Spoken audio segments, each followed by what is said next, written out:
Bonjour à tous et bienvenue au cœur de cette vidéo consacrée à l'évaluation préhospitalière du nourrisson par l'intervenant non expert. Aujourd'hui, 6 à 10% de nos interventions concernent la pédiatrie et seulement 10% de celles-ci révèlent la prise en charge de nourrissons dans un état grave. Il paraît donc fondamental de dépister le plus précocement possible les signes de gravité. La philosophie de cette vidéo est de mettre en lumière la méthode ABC2 pour l'évaluation primaire, et ici seulement primaire, du nourrisson qui aurait présenté un malaise ou une gêne respiratoire. Cela en excluant volontairement le contexte de traumatologie. L'intervenant préhospitalier dispose déjà d'une riche boîte à outils de par ses connaissances, son expérience et ses formations antérieures. Avec mon complice Sam, nous n'avons rien inventé. Nous proposons de jouer une approche dynamique de l'évaluation de nourrisson qui est entre 1 mois de vie et 2 à 3 ans. Pour cela, nous visons 3 objectifs. La livraison de la vidéo comme outil supplémentaire, l'évaluation du patient comme critique ou non critique, et l'utilisation d'un langage commun. Si ces 3 objectifs sont atteints, l'intervenant préhospitalier saura s'il doit faire la demande précoce d'un renfort d'expert, s'il doit réaliser des gestes d'urgence ou s'il doit poursuivre l'évaluation par un bilan secondaire. Nous partons donc prendre en charge un nourrisson qui aurait fait un malaise à domicile. Et à propos de la sécurité, de la scène et de la situation. L'intervention a lieu en quartier calme, dans un appartement en toute sécurité. Nous sommes accueillis par les parents et papa porte son enfant dans les bras au salon. La situation se présente comme telle. La première impression de l'intervenant peut déjà donner lieu à une évaluation au premier regard.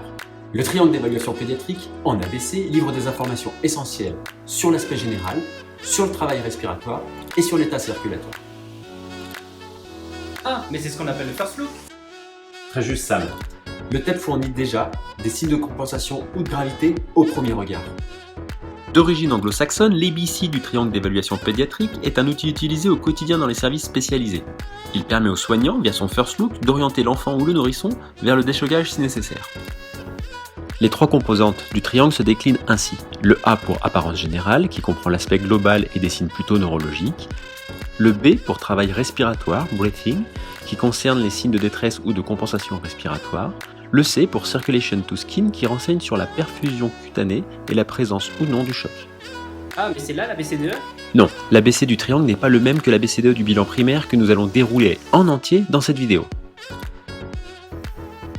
A pour airway. En l'absence de situation traumatique suspectée, on place la tête en position neutre sans maintien du rachis cervical.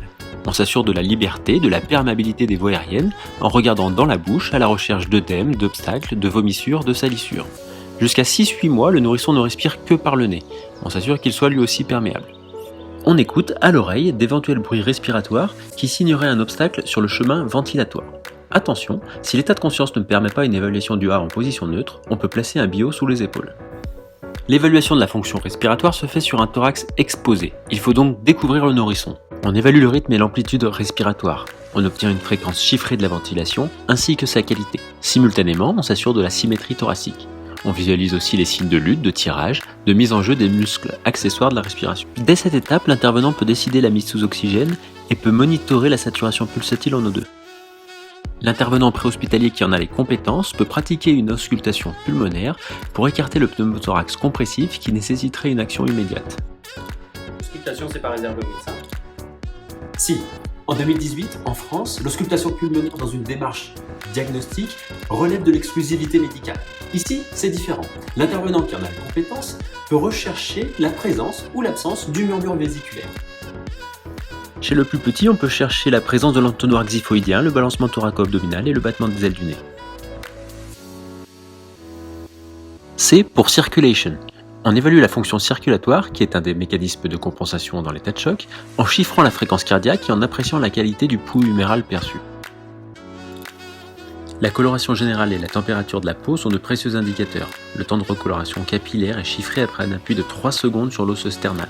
L'intervenant compte alors en combien de temps la perfusion périphérique a de nouveau lieu. On recherche enfin la présence de saignements, de contusion des grands axes pour le contrôle éventuel d'une hémorragie et on dépiste la présence de marbrures chez le nourrisson, sur les cuisses, les bras et le tronc. D pour disability ou déficit neurologique. Même si l'ABC primaire est souvent préféré, nous développons ici les 2 fonctions suivantes. On recherche un contact, une tonicité, un comportement habituel pour évaluer la fonction neurologique. On pourrait chiffrer la température corporelle ainsi que réaliser une glycémie capillaire. De même, on peut évaluer taille, réactivité et symétrie des pupilles. Si l'on veut utiliser un score neurologique, l'échelle AVPU semble la plus adaptée. E pour exposure ou exposition. Souvent négligée, cette étape permet de mettre en évidence des lésions cachées. Elle impose de déshabiller l'enfant, de le tourner, à la recherche de contusions, de plaies, de marques, de boutons, d'éruptions, de taches ou de douleurs localisées. C'est dans le E que l'on préviendra l'apparition d'hypothermie ou d'hyperthermie.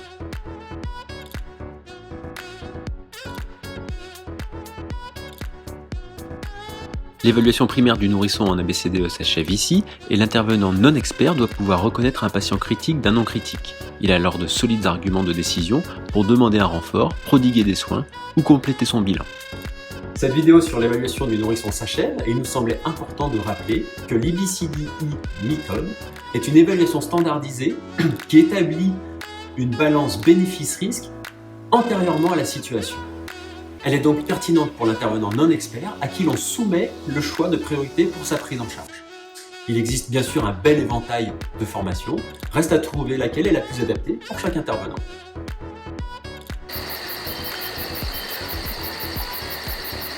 Merci Sam. Merci.